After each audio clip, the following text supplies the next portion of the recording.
السلام علیکم دوستو، آج کا 5 منٹ کا مدرسہ شروع کرتے ہیں۔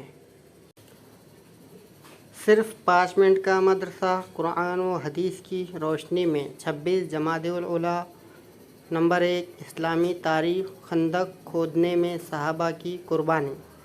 صحابہ اکرام رضی اللہ عنہ نے سخت سردی، بے سر و سامانی اور فاقہ کشی کے باوجود پوری ہمت اور استقامت کے ساتھ خندق کھودنے کا کام انجام دیا۔ حضرت ابو طلحہ رضی اللہ عنہ نے بھوک کی شدت سے اپنا پیٹ کھول کر دکھایا جس پر ایک پتھر بندھا ہوا تھا۔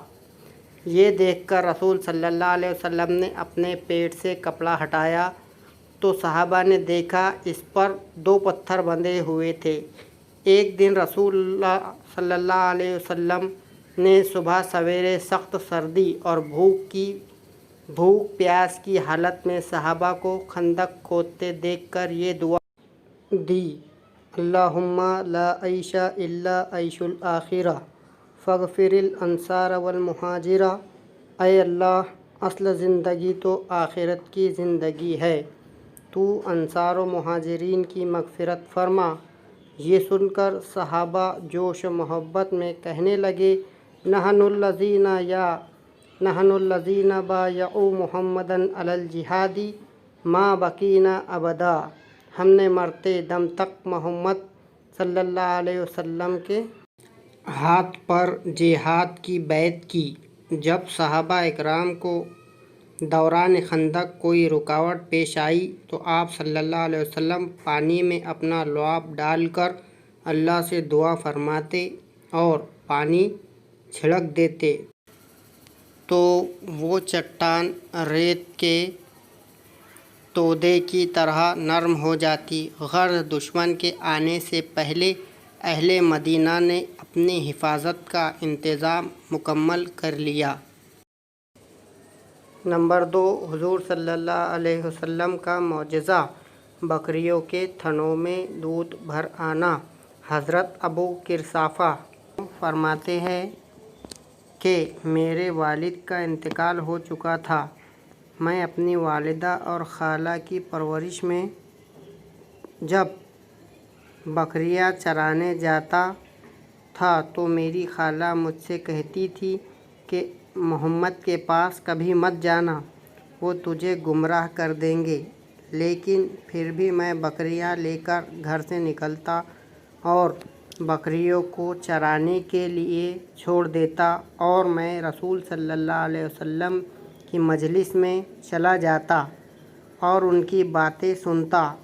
جب میں شام کو بکریاں لے کر واپس گھر جاتا تو میری خالہ کہتی کہ بکریوں کے تھن کیوں خشک ہیں؟ تو میں کہتا پتہ نہیں۔ دوسرے دن بھی یہی کہا۔ تیسرے دن بھی میں معمول کے مطابق بکریوں کو چھوڑ کر حضور صلی اللہ علیہ وسلم کی مجلس میں گیا اور اسلام قبول کر لیا، اور ساتھ ساتھ میں نے اپنی خالہ کا اور میری بکریوں کا معاملہ حضور صلی اللہ علیہ وسلم سے بیان کیا تو حضور صلی اللہ علیہ وسلم نے فرمایا: بکریاں لے کر آؤ۔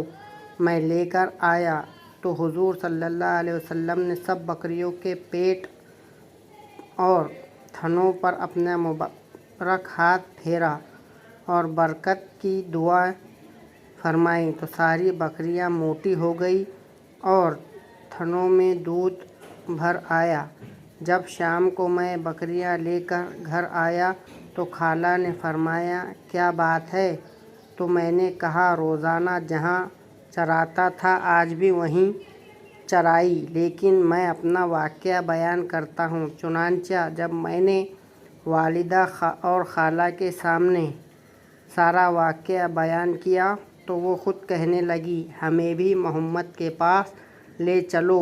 میں ان کو لے گیا تو دونوں نے اسلام قبول کر لیا اور حضور صلی اللہ علیہ وسلم کے ہاتھ پر بیعت کی۔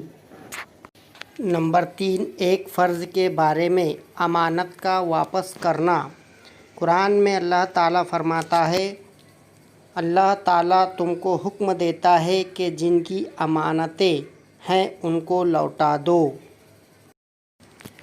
فائدہ: اگر کسی نے کسی شخص کے پاس کوئی چیز امانت کے طور پر رکھی ہو تو مطالبے کے وقت اس کا ادا کرنا ضروری ہے۔ نمبر 4، ایک سنت کے بارے میں نیک اولاد کے لیے دعا۔ نیک اور صالح اولاد کے لیے اس دعا کا اہتمام کرنا چاہیے: ربی ہب لی من الصالحین۔ ترجمہ: اے اللہ میرے رب مجھے نیک اولاد عطا فرما۔ نمبر 5، ایک اہم عمل کی فضیلت: باپ کے ساتھ اچھا سلوک کرنا۔ رسول صلی اللہ علیہ وسلم نے فرمایا، باپ کے ساتھ اچھا سلوک کا اعلیٰ درجہ یہ ہے کہ اس کے چلے جانے کے بعد اس کے ساتھ تعلقات رکھنے والوں کے ساتھ حسن سلوک کرے۔ نمبر 6، ایک گناہ کے بارے میں کفر کرنے والوں کا ناکام ہونا۔ قرآن میں اللہ تعالیٰ فرماتا ہے، بے شک جو لوگ کافر ہو گئے اور انہوں نے اوروں کو بھی اللہ کے راستے سے روکا اور ہدایت ظاہر ہونے کے بعد اللہ کے رسول کی مخالفت کی، تو یہ لوگ اللہ کے دین کو ذرا بھی نقصان نہیں پہنچا سکیں گے، اللہ تعالیٰ ان کے تمام اعمال کو برباد کر دے گا۔ نمبر 7، دنیا کے بارے میں صرف دنیا کی نعمتیں مانگنا۔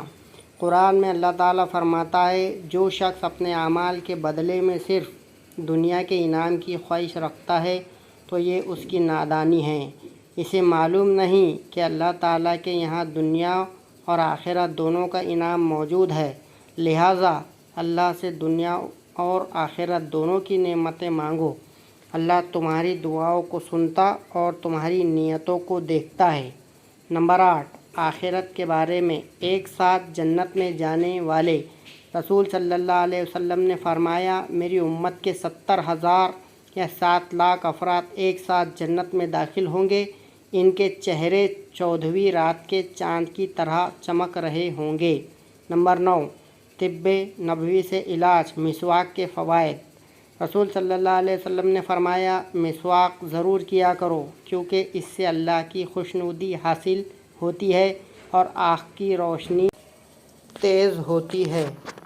نمبر 10، نبی صلی اللہ علیہ وسلم کی نصیحت۔